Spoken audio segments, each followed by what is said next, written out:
Bonjour mes amis, voilà, nous sommes vraiment à la veille de ce grand jour, de cette fête extraordinaire de Shavuot.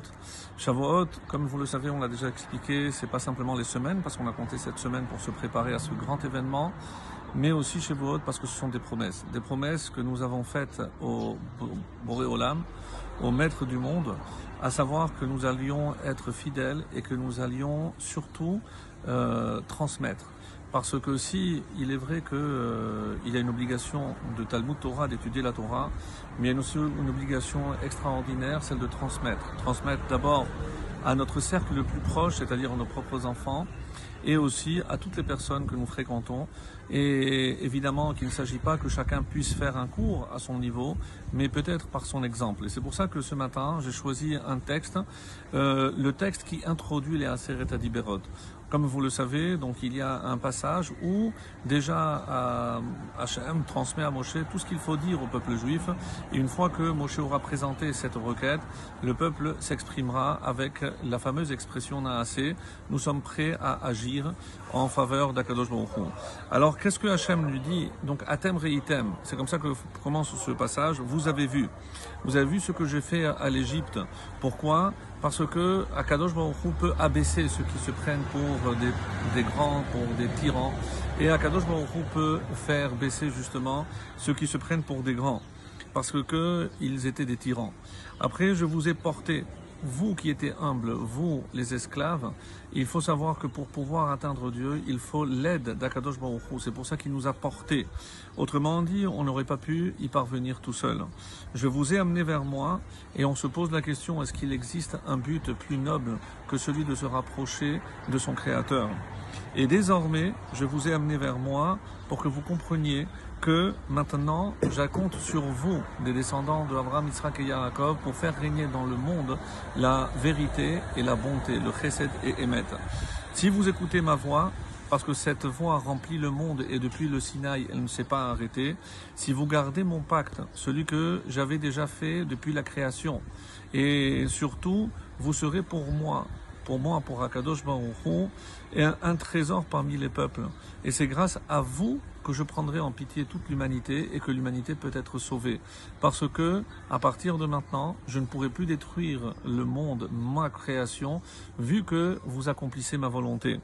Car toute la terre est à moi, et vous serez pour moi une dynastie de Kohanim, non pas un peuple de maîtres qui pense à tyranniser et à soumettre d'autres hommes, mais au contraire, à leur montrer la voie de la justice, la voie de la bonté, et surtout celle de la vérité. Une nation sainte. Et comme, qu'est-ce que c'est une nation sainte? C'est évidemment pas des anges. Hachem ne veut pas des anges, il en avait déjà. C'est au contraire, tout en étant des hommes avec nos faiblesses, eh bien on peut parfaitement servir à Kadosh Baruch Hu, et c'est ce qu'il faut, et ce qu'il nous faut démontrer. Et voici les paroles que tu adresseras aux enfants d'Israël. Rachid dit, rien de moins, rien de plus. Rien de moins, parce que sinon vous ne pourriez pas être Adam et accomplir cette mission. Rien de plus, parce que sinon vous seriez des anges. Et je ne veux pas que vous soyez des anges. Je veux que vous soyez des hommes. Donc nous sommes les descendants de Adam, et c'est sur nous que repose donc cette responsabilité. Voilà, je pensais que c'était un message extrêmement fort en cette veille de Shavuot. Et je me permets également de rappeler quelques règles, comme nous l'avons déjà fait, puisque comme même pour nous en Israël où Shavuot ne dure qu'un jour, le vendredi, il faudra aussi procéder au Eruv Tafshilin, donc cette bracha que nous faisons à l'entrée, donc cet après-midi.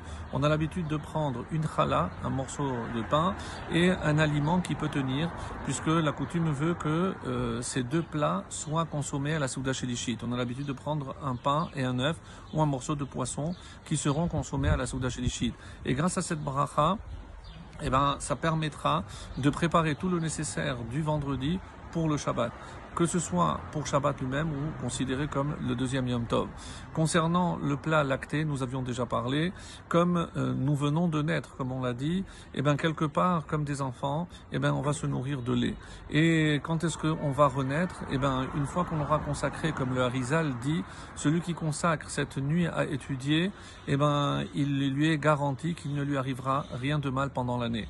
Et c'est ce qu'on demande tous, bien entendu, même si on le fait dans cette intention, peu importe, mais s'adonner à l'étude de la Torah en cette soirée extraordinaire, que ce soit par le Tikkun, ce texte qui sont déjà établis, ou par une étude de la Torah, sans perdre le temps bien entendu, et surtout en faisant attention d'être éveillé pendant la tfila, puisque c'est une tfila extrêmement importante, où nous recevrons à nouveau la Torah.